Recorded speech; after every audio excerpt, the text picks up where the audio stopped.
Hello there. For my Unit 7 project, I decided to do an audiobook. I've always found myself pondering the best way to study while driving, and after some research, it is evident that audio is the only way to retain information while driving. So, for all of you who are stuck in traffic, on the way to school, and cannot study the way you usually do, I'm sure this will be a great source to use while driving.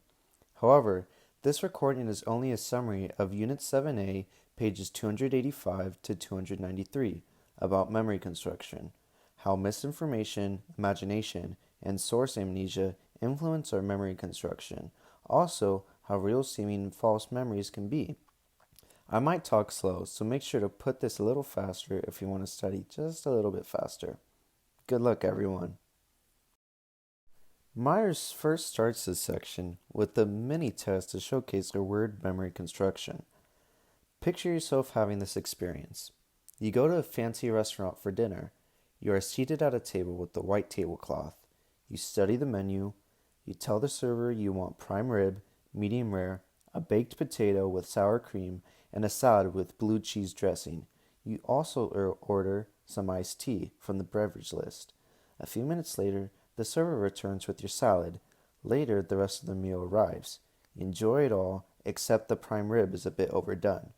Were I immediately to quiz you on this paragraph, you could surely retrieve considerable detail. Answer the following questions. What kind of salad dressing did you order? Was the tablecloth red checked? What did you order to drink? Did the server give you a menu? You were probably able to recall exactly what you ordered, and maybe even the tablecloth color. But did the server give you a menu? Not in the paragraph given. Nevertheless, many answer yes. We often construct our memories as we encode them, and we may also alter our memories as we withdraw them from our memory bank. Like scientists who infer a dinosaur's appearance from its remains, we infer our past from stored information, plus what we later imagined, expected, saw, and heard. We don't just retrieve memories, we re-wave them. Notes Daniel Gilbert, 2006, page 79. Information acquired after an event alters memory of the event. Myers goes on to explain experiments that Elizabeth Loftus has made showing how eyewitnesses reconstruct their memories when later questioned. In one experiment, Loftus and John Palmer showed a film of a traffic accident and then quizzed people about what they saw. Those asked how fast were the cars going when they smashed into each other gave higher speed estimates than those asked how fast were the cars going when they hit each other. A week later, the researchers asked both groups if they recalled seeing any broken glass. Those who had heard smashed were more than twice as likely to report seeing glass fragments. However, the film showed no actual glass. This showcases the result of misinformation effect. This is incorporating misleading information into one's memory of an event, which makes many people misremember, creating false realities in one's memory. With subtle changes like misrecalling a yield sign as a stop sign, Myers dubs the brain as having built in photoshopping software. As Schooler remarks, the misinformation effect makes it nearly impossible to discriminate between our memories of real and suggested events. The same effect is evident from our imagination. Repeatedly imagining non-existent actions and events can create false memories. Students who repeatedly imagine simple acts such as breaking a toothpick or picking up a stapler later experience this imagination inflation. They were more likely than others to think they had actually done such things during the experiment's first phase. Imagined events later seem more familiar, and familiar things seem more real. Thus, the more vividly we can imagine things, the more likely we are to inflate them into memory. Another thing that influences memory construction is source amnesia, or source misattribution. This is attributing to the wrong source an event we have experienced, heard about, read about, or imagined. Deborah Poole and Stephen Lindsay demonstrated source amnesia among preschoolers. They had the children interact with Mr. Science, who engaged them in activities such as blowing up a balloon with baking soda and vinegar. 3 months later, on 3 successive days, their parents read them a story describing some things the children had experienced with Mr. Science and some they had not. When a new interviewer asked what Mr. Science had done with them, did Mr. Science have a machine with ropes to pull? 4 in 10 children spontaneously recalled him doing things that had happened only in the story. Another example of source amnesia is when Australian psychologist Donald Thompson found his own work on memory disorientation ironically haunting him when authorities brought him in for questioning about a rape.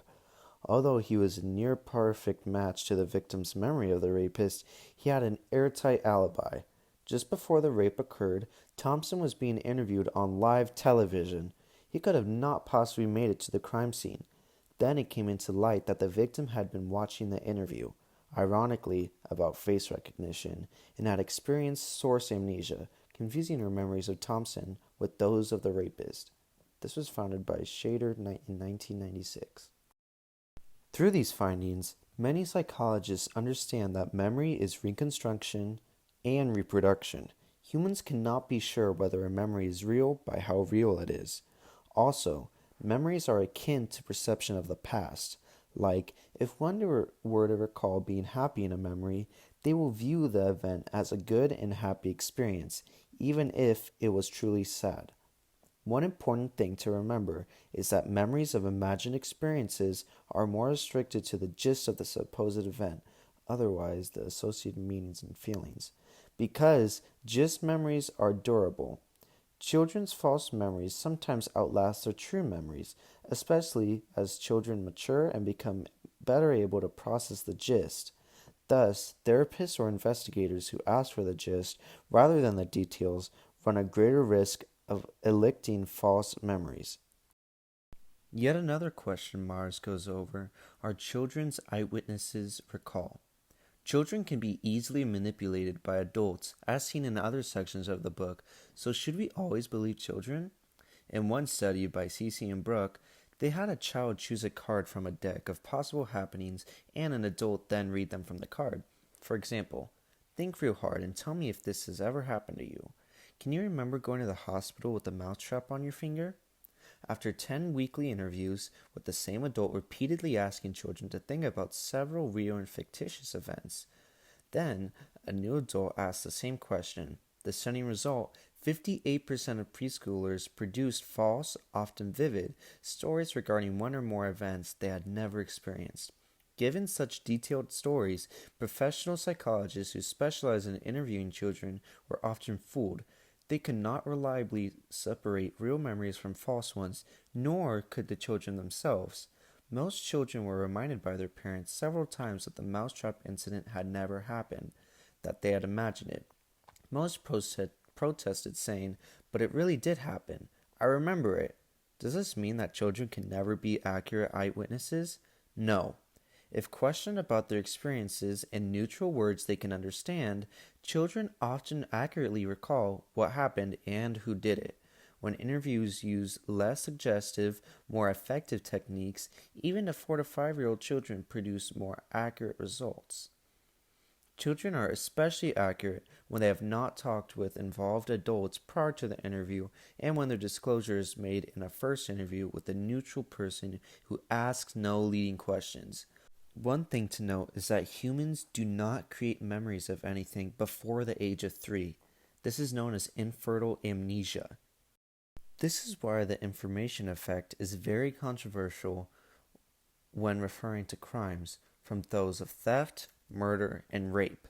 Luckily, in an effort to find a sensible common ground that might resolve this ideological battle, psychology's memory war, study panels have been convened and public statements made by the American Medical, American Psychological, and American Psychiatrical Associations, the Australian Psychological Society, the British Psychological Society, and the Canadian Psychiatric Association.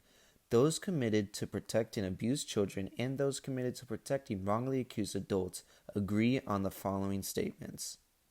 Number 1. Sexual abuse happens, and it happens more often than we once supposed. There is no characteristic survivor syndrome.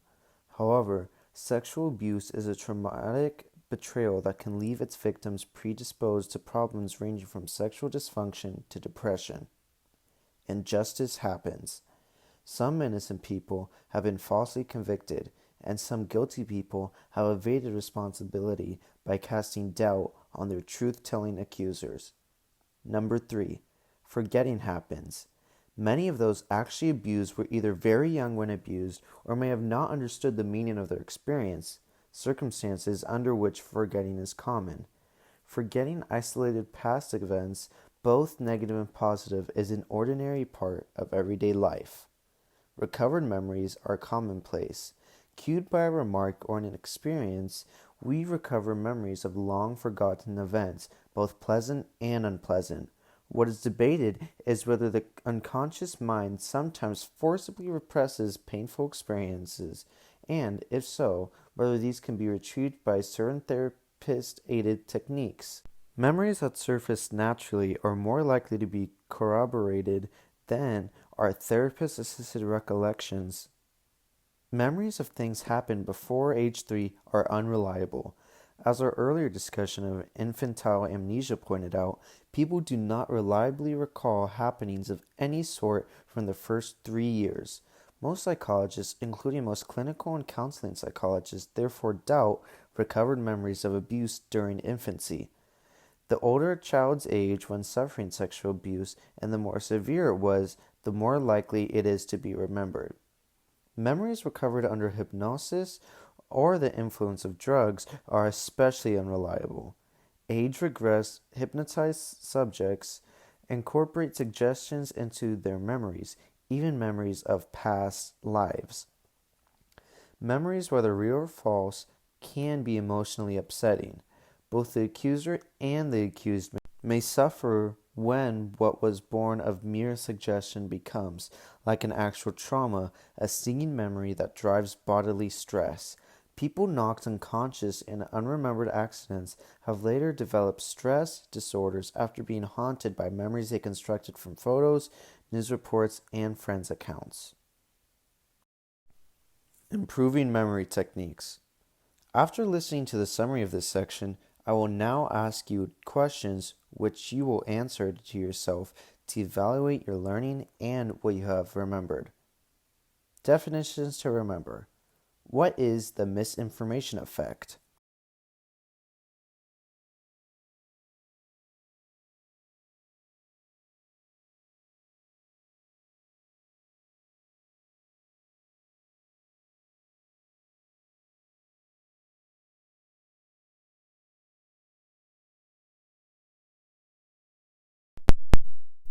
How can misinformation affect change an eyewitness's memory of a robbery? Think of ideas such as a weapon, who it is, or maybe what is going on in the world.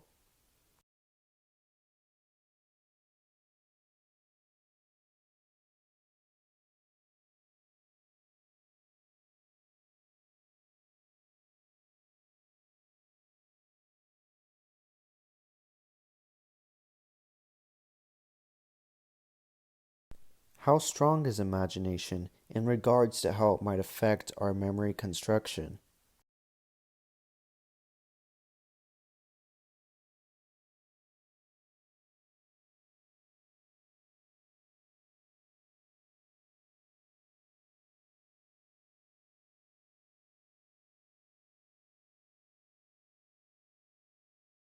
What is source amnesia?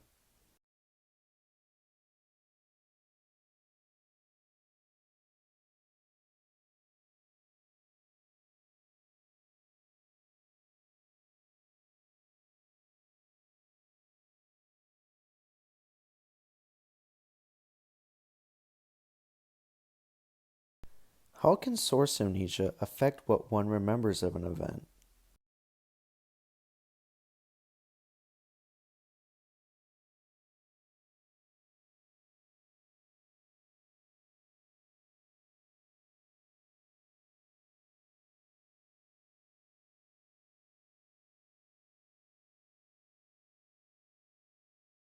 What is one of the 7 common grounds about sexual abuse?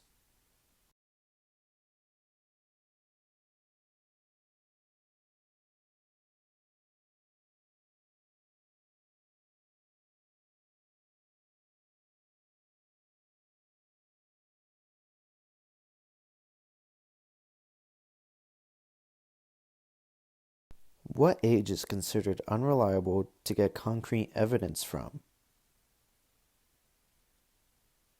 Lastly, what might life be like if we remembered all of our walk-in experiences as well as all of our dreams?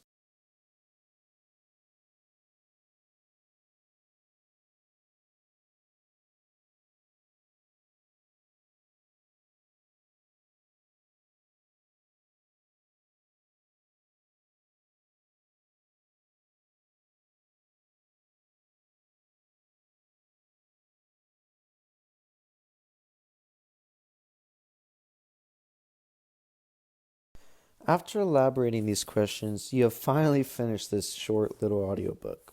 Congrats! Remember that repetition is key to remember certain ideas or topics, so at least once a week, try to go over the questions at the end. If you find yourself stuck, maybe listen again. Good luck, everyone! All of this information was grabbed from David G. Myers' Psychology for AP.